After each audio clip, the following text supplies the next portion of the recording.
Hello friends, आज हम शुरू करेंगे हमारा चैप्टर बिल्स ऑफ एक्सचेंज। तो बिल्स ऑफ एक्सचेंज है क्या, इसे समझने के लिए हम एक छोटी सी एग्जांपल लेके चलते हैं। जैसे हम कहते हैं ए एक सेलर है जिसने गुड्स सेल की to be amounting ₹60,000 supposing on 1 June. ठीक है, अब अगर ए ने बी को सेल की है गुड्स ऑन कैश तो ए के लिए इजी है, पैसा आया और वो अपना काम करना शुरू कर देगा। बट अगर सपोजिंग यही सेल जो है ऑन क्रेडिट है, ठीक है, और बी कहता है मैं आज के डेट में आपको पेमेंट नहीं कर सकता, मैं आपको पेमेंट करूंगा 2 महीने के बाद। ठीक है, after 2 months I will make the payment of ₹60,000। अगर ये वर्बली हो जाता है काम तो ए किसी भी तरीके से बी को लीगली बाउंड नहीं कर सकता। बी का को कर सकता है कि नहीं मेरे पास तो है नहीं पैसे, मैं आपको नहीं दे सकता, तो ए कुछ भी नहीं कर सकता इस केस में। ठीक है, लीगल उसको एक्शन नहीं ले सकता। बट इस सिचुएशन से बचने के लिए ए क्या करता है, बी के ऊपर एक बिल ड्रॉ करता है। ठीक है, बिल ड्रॉ करता है कि आफ्टर 2 months बी ने 60,000 की पेमेंट देनी है टू ए। ठीक है, और इसको बी को दे देता है फॉर एक्सेप्टेंस। बी जो है इसे एक्सेप्ट करके आपने साइन मार के ए को ये रिटर्न कर देगा। ठीक है, ऑन ड्यू डेट ए जो है बी के पास जाएगा और अपने पैसे कलेक्ट कर लेगा। और अगर अब भी in any case B deny कर देता है कि मैं नहीं दे सकता, तो अब क्योंकि उन्होंने बिल्स ऑफ एक्सचेंज ड्रॉ किया हुआ है ए ने, तो वो लीगल एक्शन ले सकता है अगेंस्ट बी और अपना पैसा रिकवर कर सकता है। बिल्स ऑफ एक्सचेंज के केस में 3 पार्टीज होती हैं, ड्रॉर, ड्रॉई और पे। ठीक है, जिसने बिल ड्रॉ किया है ही इज द ड्रॉर। जैसे इस केस में ए ने बिल ड्रॉ किया था, ठीक है, तो he is the drawer. B पर बिल ड्रॉ किया गया था इसलिए बी हुआ ड्रॉई। ठीक है, और पे के कौन हुआ, बी ने जिसको पेमेंट करनी है दैट पर्सन इज पे। ठीक है, इस केस में ए और ड्रॉर और पे ए ही होगा इन केस ए जो है ड्यू डेट तक उस बिल को अपने पास रखता है और ड्यू डेट पे बी से जाके अपनी पेमेंट कलेक्ट कर लेता है। तो उस केस में ड्रॉर और payee will be the same person that is A. But in case A ये बिल सी को एंडोर्स कर देता है, ठीक है, सी को दे देता है ये बिल, तो ड्यू डेट पे सी बी से पैसे कलेक्ट करेगा। ठीक है, इस केस में ड्रॉर ए होगा, ड्रॉई बी रहेगा, बट पे कौन बन जाएगा, सी, क्योंकि अब बी ने पेमेंट किसको देनी है, सी को देनी है। बिल्स ऑफ एक्सचेंज किसके पास है, सी के पास चला गया। ठीक है, तो जिसको पेमेंट देनी है that person is known as payee. ठीक, अब बिल्स ऑफ एक्सचेंज के केस में ड्रॉर के लिए ये बिल जो होगा that will be bill receivable. Drawer के पॉइंट ऑफ व्यू से देखें तो वो बिल होगा बिल रिसीवेबल, क्योंकि उसे उस बिल से पैसे आने हैं। और ड्रॉई के लिए ये सेम बिल क्या होगा, बिल्स पेबल, क्योंकि उसने उस बिल के अगेंस्ट पेमेंट देनी है। तो बिल्स रिसीवेबल ए के लिए क्या हुई, एसेट हुई, पैसा मिलेगा उसे। और सेम चीज बी के लिए वो क्या हुई, लायबिलिटी, क्योंकि उसे उसकी लायबिलिटी खड़ी है, उसने पेमेंट देनी है टू ए। ठीक है, सेम चीज बिल रिसीवेबल होगी ड्रॉर के लिए, बिल्स पेबल होगी ड्रॉई के लिए। ठीक है, अब हम बात करते हैं कि आफ्टर 2 months उसने पेमेंट करनी है, तो ड्यू डेट क्या है, डेट ऑफ मेच्योरिटी या ड्यू डेट जिस दिन पेमेंट करनी है उस दिन को हम कैसे कैलकुलेट करते हैं। इस केस में जैसे हमने कहा कि ए ने 1 जून को ये बिल ड्रॉ किया था ऑन बी और आफ्टर 2 months इसकी मेच्योरिटी है, तो फिर क्या 1 जून तो इसकी हुई जब उस पे ड्रॉ किया गया, तो डेट ऑफ मेच्योरिटी जब हम निकालेंगे 2 months तो कितने बने हमारे, जून, जुलाई, अगस्त, 1 अगस्त।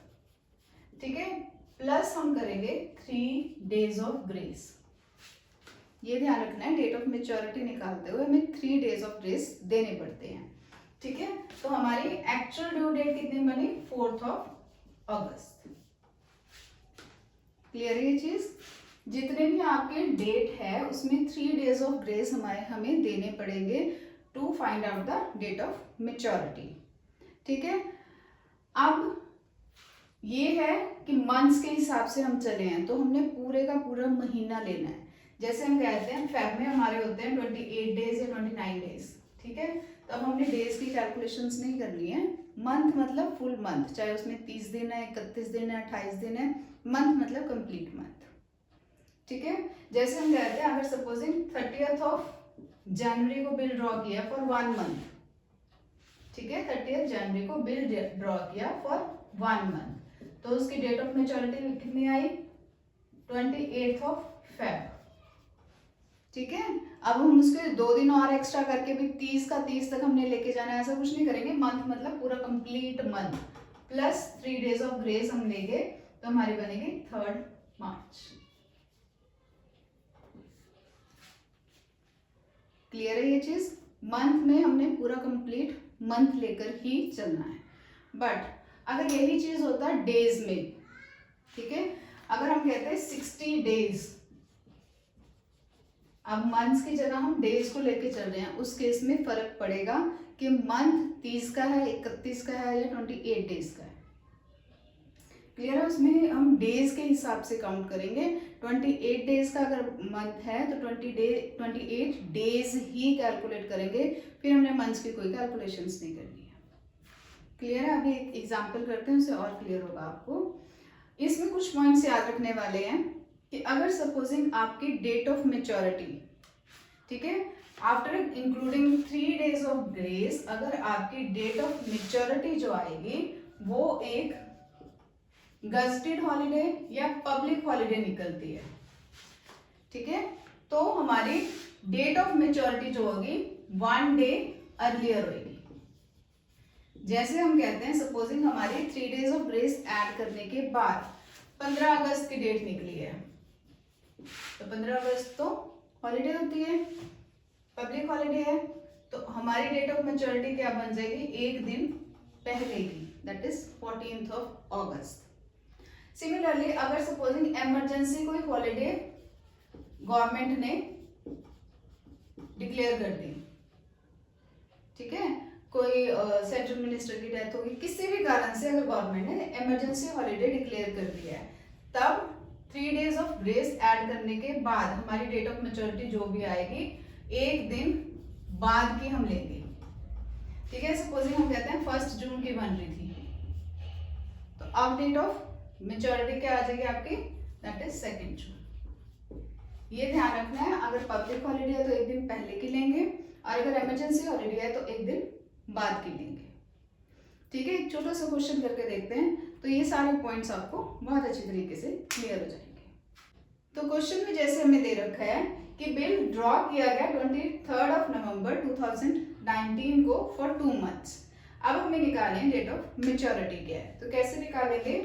नवंबर से लेके 2 मंथ्स आगे हम करेंगे, दिसंबर, जनवरी, दैट इज 23 ऑफ जनवरी 2020।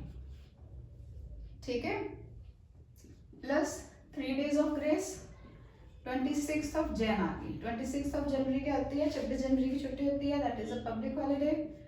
तो हम क्या करेंगे? डेट ऑफ मेच्योरिटी हमारी क्या होगी?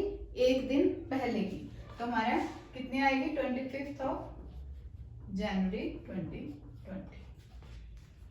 ठीक है, 27 नवंबर 2019 ड्रॉन फॉर 3 मंथ्स, नवंबर, दिसंबर, जनवरी, फरवरी, तो कितना आया? 27 ऑफ फेब 2020।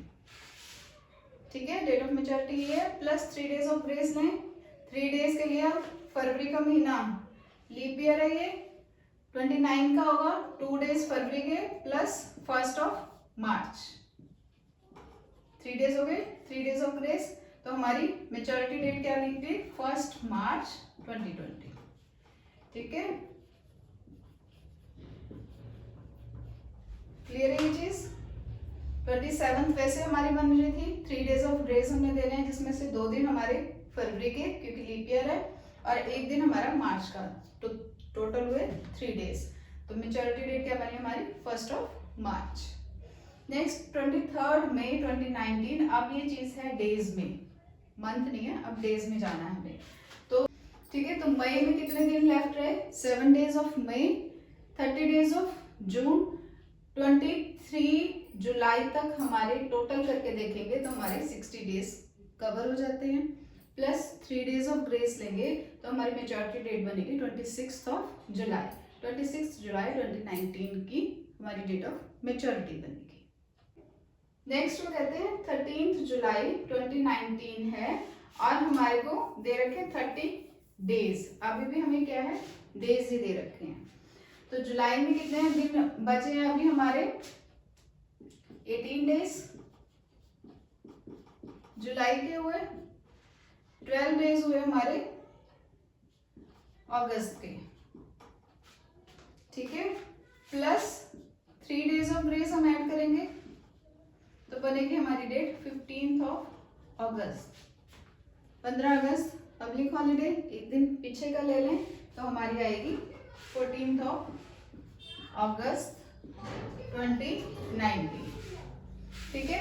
31 मई है और एक महीने की पीरियड हमारे को दे रखा है, तो कितना आएगा मई के बाद?